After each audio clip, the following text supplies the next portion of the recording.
Okay, here I'll demonstrate the return capabilities in eRegister 400.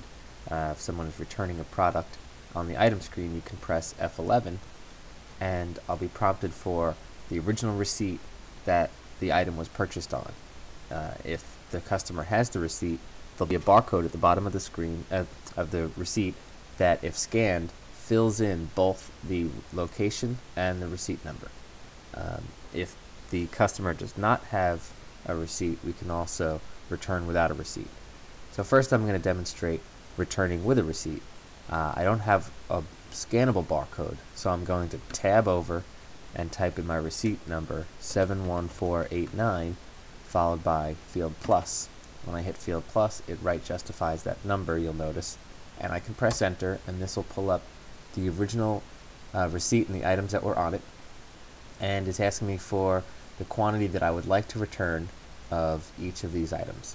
So I'm just going to return 5 of the second item, and to do that I would press the tab key once to move the cursor down, and then I can type in the number 5 and field plus. And now when I press enter, you'll see at the bottom it's asking me for a return reason code for this item. So the cursor is positioned there, and by default number 9 is in that position. So I'm going to type in number 5, and the cursor will move over to the resellable field, yes or no. Resellable will dictate whether or not after this return the inventory is increased by the number that are being returned. If they're not resellable because the product is damaged, then they will not go back into inventory, but they would be able to be reported on, so you can make the appropriate claims to your vendor if that was necessary. These reason codes are by default what you see here, but they are modifiable in the maintenance menu. So I'm going to say that they are resellable, which is the default, and I'm just going to press enter, and now you'll see I've returned 5 of that item. Okay, so now let's go back into F11 for return, and I'll show you another capability in here.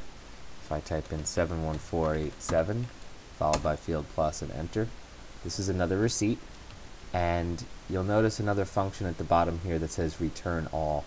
If you had a large number of items, you can just hit this function instead of entering in each quantity, and it will default to returning whatever was sold on the original receipt.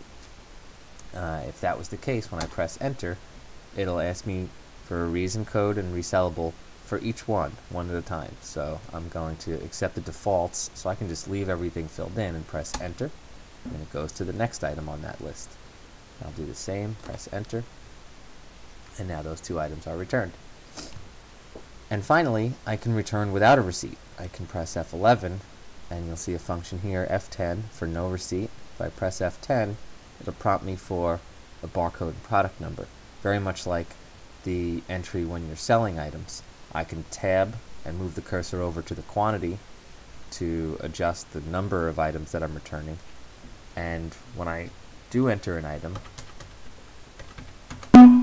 okay, it will automatically go pull the current price from the system. Since we don't have a receipt, we don't know what the item was sold for.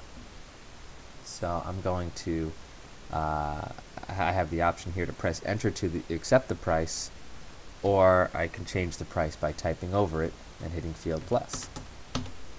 Okay, and then again I'm prompted for my return reason code. I'll say it's damaged and it's not resellable. Okay, and then one final thing on F11 with no receipt. If I don't know the barcode or product number of the item, I can press F7 to go into the item search screen, and there's more about the item search screen in item inquiry tutorial, but I'll just pull up one of these items. I'll press enter to select it, enter, it pulls up the current price. I'll press enter. I can type in number 4 and say yes, it is resellable, and that's it. So that's how I can enter in returns. Then I can go to the total screen. You'll see my there's a credit due to the customer, and from here I can choose how I'd like to give that credit back to the customer. And that's how to do a return in eRegister 400.